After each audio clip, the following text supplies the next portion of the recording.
Well, it's been a hot, dry summer across Europe, and that's cut into energy production across the continent. Even Norway, whose rich energy deposits make it a key supplier for other countries, now faces a growing problem. DW correspondent Max Zander reports from Oslo. This massive wall of concrete is part of Northern Europe's largest hydropower plant.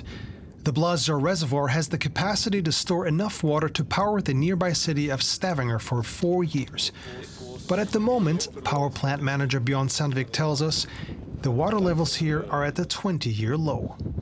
Normally, these white rocks would be hidden well underneath the surface. The main reason is that there was a very dry summer, and the last year was very dry, and this winter was quite dry as well. Yeah, and you see the results.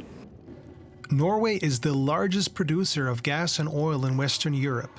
In 2021, the sector made up roughly 80 billion euros in exports, and the country continues to ramp up its production.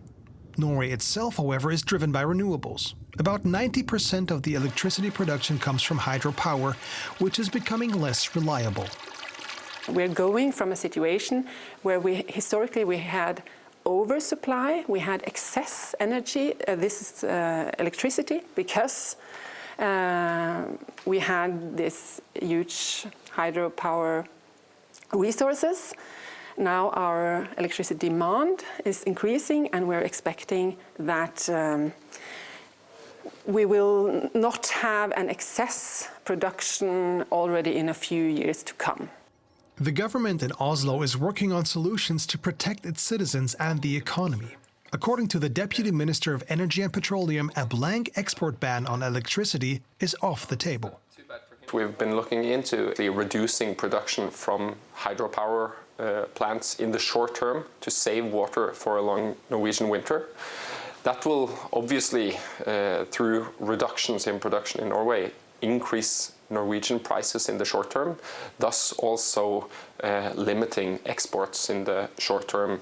But that is obviously only an indirect effect. We have not been discussing direct export restrictions from Norway's side. With drought and extreme weather patterns being the new normal, energy cooperation will be critical for Norway and its European partners, even long after this crisis has ended. And speaking of natural gas, the benchmark price in Europe was back on the rise Thursday, following a forecast for colder temperatures. That's likely to put new pressure on the EU to speed up plans to tap into energy revenues and to tax profits for some utilities. Commission President Ursula von der Leyen proposing yesterday that EU members cap the revenues for some electricity generators and tax profits for fossil fuel companies. The two measures hope to raise 140 billion euros. That money, in turn, would be used to offset higher energy costs faced by consumers. All right, Clemens Fuß is director of the IFO Institute in Munich, and he joins me here for more. Clemens, obviously, we know that some non-gas utilities are prospering right now as electricity prices rise. They don't have to pay for the gas. Is this the right way to go about raising money and helping relieve consumers by tapping into these profits? It's a possible way to redistribute these revenues. I suppose the risk is this has to be designed in a way so that the energy suppliers do not cut their supply or sell their energy in countries where they don't pay the tax. So this is tricky. The design is difficult, and there is a risk that this tax reduces supply. What we really need is an increase in supply, and this is something redistribution doesn't achieve. So it's understandable politicians want to redistribute these profits, but it's tricky to do this in a way that doesn't undermine supply. This has to be done very carefully. The EU says that it also is looking into decoupling gas from electricity, market electricity prices, essentially. And that is that gas prices tend to be the basis for electricity prices here on the market. How realistic is that? Would that not be quite expensive for utilities and for many countries? Well, I think that's even less realistic. Intervening into the market design of electricity markets now is very risky. We are in the middle of this energy crisis, and changing the market design now is tricky. And if they do the tax on utilities, they don't need to change the pricing mechanism in the markets because they, in a way, they solve the problem.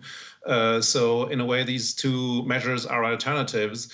I personally think the market design intervention is even more risky. So it's better to take a stab at the redistribution of the profits. But again, this has to be done in a careful way. There are many open questions. A lot of energy is traded in futures markets where it isn't clear which technology will produce the energy. So this is not easy to tax in practice. You're an advocate for extending the lifeline of, or the timeline for 3 nuclear reactors here in Germany that are about to go out at the end of the year. You say that would help overall electricity prices across Europe. Can you give us your pitch briefly? Yes, in this situation, the key issue is we need to increase energy supply. We need to active all energy plants we can, coal plants and nuclear plants. According to recent IFO estimates, keeping the nuclear plants on the grid would reduce energy prices by 4%. That's not very much, but it is a contribution. And at the same time, it's important to activate the coal plants. So rather than focusing on redistribution, it is important that politicians focus on raising supply, because this is the only sustainable way of bringing prices down in this difficult winter. All right, that's Clemens Fust. He's director of the IFO Institute in Munich. Thank you very much. Thank you. Let's go now to some of the other global business stories making headlines. The rising costs of energy imports have brought Japan's trade balance deep into the red. The country's trade deficit reaching a record 19 billion euros. That's according to the finance ministry. The resource-poor country has now been in the red for just over a year. France's prime minister has announced a plan to cap power and gas price increases for households at 15% next year. It's a move meant to protect consumers from Europe's worst energy crisis in decades. The caps will cost the state 16 billion euros and prevent household bills from more than doubling. German gas importer Uniper is edging closer to being nationalized as the German government considers taking a controlling stake in the company. The report comes as Uniper seeks another aid package. The company is Germany's largest importer of Russian gas and burned through its cash revenues after Moscow slashed gas flows to Germany. The number of cars in Germany has reached a record high. There were 580 passenger cars for every 1,000 people last year. That's according to the newest figures. 3/4 of German households own at least one car. The country has the EU's 8th highest car density. Luxembourg, Italy, and Poland are the top 3.